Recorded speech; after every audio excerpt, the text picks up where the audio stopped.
Hey guys, welcome back. So if you want to change the save folder in Sharex, let's go through what we need to do. So open the Sharex main window, click on application settings. So right here at the left hand sidebar, click on application settings, just like that.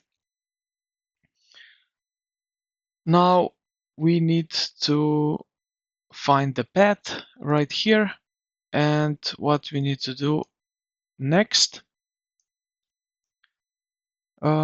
we will change it.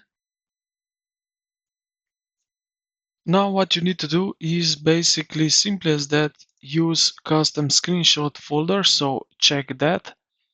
And then here you will see browse button, click on it, and now you can search on your computer where you want to save it.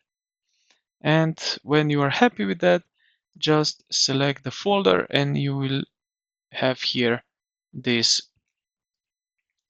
folder. Now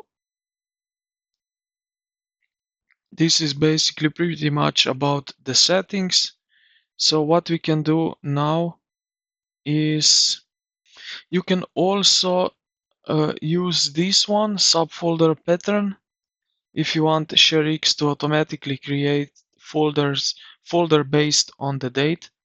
So you have here again, as in previous video, where I show you uh, where you change the file naming pattern.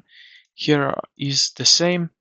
So yeah, just set it as you wish, and you will have subfolders in your folders. And yeah, this is basically it about those settings. So when you set everything, just make a quick screenshot and then test it if it goes where you set these folders, and if it is like you set the patterns. And yeah, this is basically it. So I hope this video helped you out. If you did, consider to like the video and subscribe to the full video. Thank you for watching, and I will see you in the next one.